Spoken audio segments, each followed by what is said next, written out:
വഖഫ് bill രാജ്യത്തിൻ്റെ മതനിരപേക്ഷതയെയും ജനാധിപത്യത്തെയും തകർക്കുന്നതിന് ബോധപൂർവമായി ആസൂത്രണം ചെയ്തിട്ടുള്ള ഒന്നാണ്.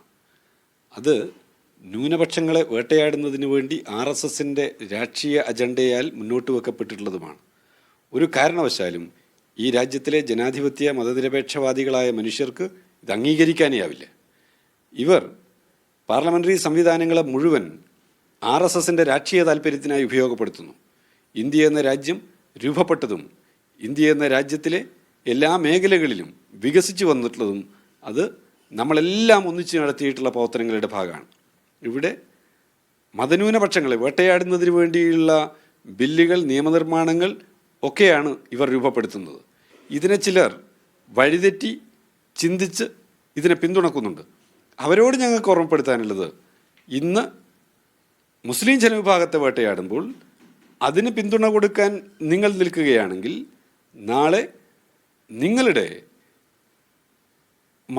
നിങ്ങൾ ഏത് വിശ്വാസത്തെയാണോ വിഭാഗത്തെയാണോ പ്രതിനിധീകരിക്കുന്നത്, നിങ്ങൾക്കെതിരായുള്ള വേട്ടയാടലുകൾ ഉണ്ടാകുമ്പോൾ ഈ രാജ്യത്ത് ശബ്ദിക്കാൻ മനുഷ്യർ ബാക്കിയുണ്ടാവില്ല എന്ന ഓർമ്മ നിങ്ങളുടെ മുന്നിലുണ്ടാവണം. ഓരോ വിഭാഗത്തെയും ഒറ്റതിരിഞ്ഞ് ആക്രമിക്കുകയാണ്. എല്ലാവരും ഒന്നു ചേർന്ന് കൈ കോർത്തുകൊണ്ട് ഈ സംഘത്തിനെതിരായി, RSSൻ്റെ രാഷ്ട്രീയ അജണ്ടക്കെതിരായി പോരാടുകയാണ് ഈ ഘട്ടത്തിൽ ചെയ്യേണ്ടത്. ചില ക്രിസ്ത്യൻ സംഘടനകൾ ബില്ലിനെ അനുകൂലിക്കണമെന്നൊക്കെ പറഞ്ഞ് രംഗത്ത് വന്നിട്ടുണ്ട്. അപ്പോൾ അവരെ തെറ്റിദ്ധരിപ്പിക്കാനുള്ള ശ്രമങ്ങൾ BJPയുടെ ഭാഗത്ത് നടക്കുന്നുണ്ടോ? ഏത് താല്പര്യത്താലാണ് ഈ ബില്ലിനെ ചിലർ പിന്തുണക്കുന്നത് എന്നുള്ളത് ഇപ്പം ഞാൻ വിശദീകരിക്കുന്നില്ല. പക്ഷെ പിന്തുണക്കുന്നവരോടെല്ലാം പറയാനുള്ളത്, ഏതെങ്കിലും സ്ഥാപിത താല്പര്യത്തെ അടിസ്ഥാനപ്പെടുത്തി ഇന്ന് നിങ്ങൾ ഏതെങ്കിലും ജനവിഭാഗത്തിനെതിരായി നടക്കുന്ന വേട്ടയാടലുകളെ പിന്തുണച്ചാൽ അത് നിങ്ങൾക്ക് തന്നെ വിനയായി വരും. മണിപ്പൂരിൽ വേട്ടയാടുന്നത് ആരെയാണ്? അതിൽ പാവപ്പെട്ട ക്രിസ്ത്യൻ മതവിശ്വാസികളുണ്ട്. ഒറീസയിൽ ഗ്രഹാം സ്റ്റെയിൻ ഉൾപ്പെടെയുള്ള മനുഷ്യർ ചുട്ട് കൊല ചെയ്യപ്പെട്ടത് എങ്ങനെയായിരുന്നു? ഇവിടെ RSSൻ്റെ അജണ്ട എന്താണ്? മതന്യൂനപക്ഷങ്ങളെ വേട്ടയാടുക, കമ്മ്യൂണിസ്റ്റുകാരെ വേട്ടയാടുക എന്നുള്ളതാണ്. അതവരുടെ പ്രഖ്യാപിത നിലപാടാണ്. അതിനെതിരായി എല്ലാ വിഭാഗവും ഒന്നിച്ചണിനിരക്കണം.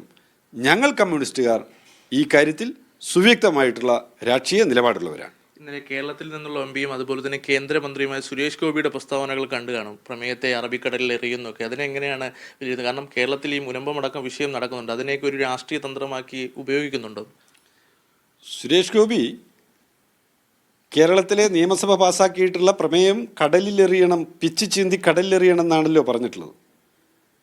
മനുഷ്യരെ പിച്ച് ചീന്തിയവർ, ഗർഭിണിയുടെ വയറിലേക്ക് തൃശൂലം കുത്തിയിറക്കിയിട്ടുള്ളവർ, മനുഷ്യത്വത്തിനും മാനവികതയ്ക്കും യാതൊരു വിലയും നൽകാത്ത രാഷ്ട്രീയ പ്രത്യയശാസ്ത്രത്തെയാണ് സുരേഷ് ഗോപി പ്രതിനിധീകരിക്കുന്നത്. അതുകൊണ്ട് പേപ്പർ തുണ്ടുകൾ മാത്രമല്ല അവർ പിച്ച് ചീന്തിയിട്ടുള്ളതെന്ന് ഞാൻ ഓർമ്മപ്പെടുത്തുകയാണ്.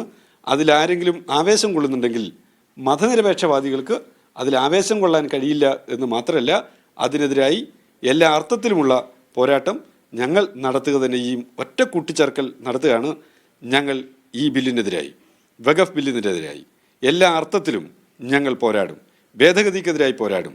ഞങ്ങളുടെ ഈ സഭയിലെ പ്രവർത്തനം എന്നുള്ളത് 10,000 വരുന്ന പാവപ്പെട്ട മനുഷ്യർ ജീവൻ പോലും നൽകാൻ തയ്യാറായി, മതന്യൂനപക്ഷങ്ങളെ, പാവപ്പെട്ട മനുഷ്യരെ സംരക്ഷിക്കുന്നതിന് വേണ്ടി തയ്യാറായി നിൽക്കുന്ന ആ കരുത്തിലാണ്.